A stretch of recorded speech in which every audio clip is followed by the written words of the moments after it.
Hello everyone.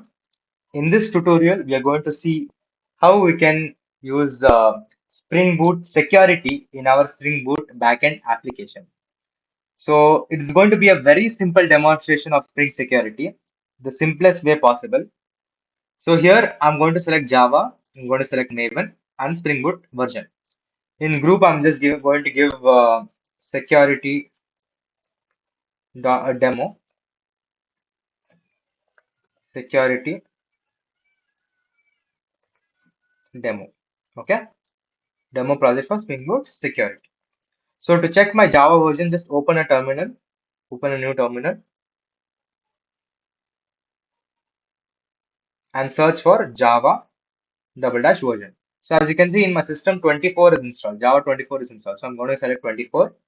In dependency, add DevTools, add web, and of course, we are going to add security.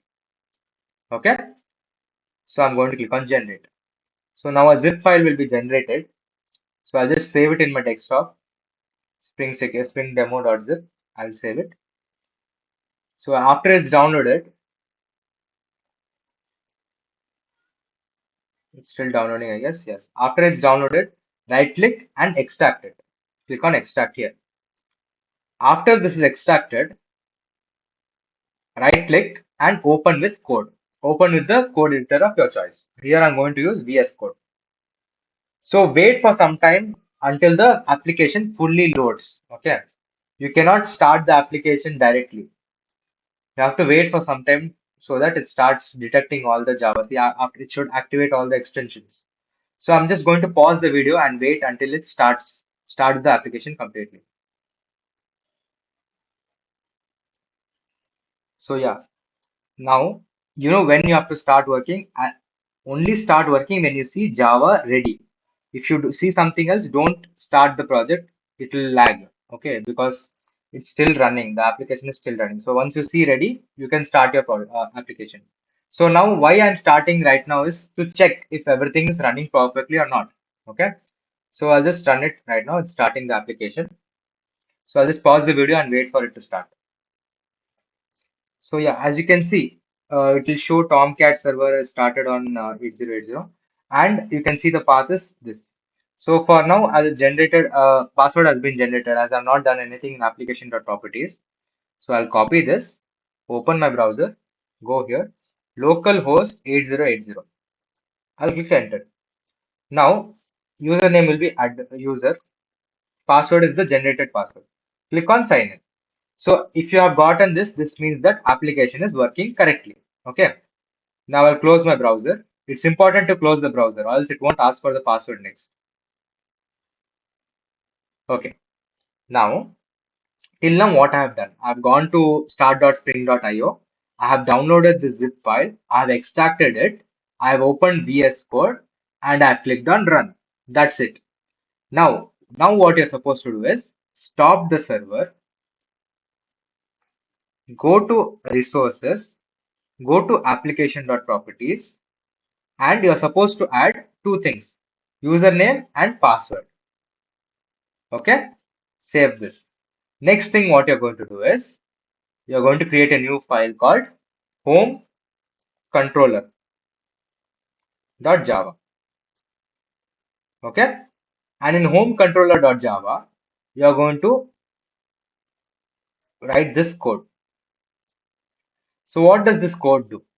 Firstly, it gives get mapping commands, that is localhost slash home. Once you go to slash home, it's supposed to display this is home page. And once you go to localhost slash update home, it is going to display welcome to home admin update page. Okay. So now where we are going to implement security is this page, update home.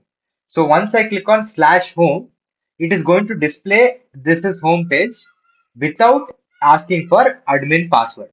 But as soon as I type update home and click enter, it is going to ask for my admin and password. So to config that, we are going to create a new file called securityconfig.java. I've explained this, I've written the code in the most simplest way possible so that it's going to be very easily understood by the basics, by the beginners. So I'll paste this code. So what does this code do? It does nothing but just like differentiate like which is required login and which does not require login. So as you can see, request matches slash home permit all. Permit all means no login is going to be required. It is going to be displayed for everybody. But if you click on slash update home dot authenticated is written, right? That means that it's going to ask for a password. So now I'll save this and save this file as well. Okay. After saving it, I'm going to come to security demo application and run it. So let us wait for it to run.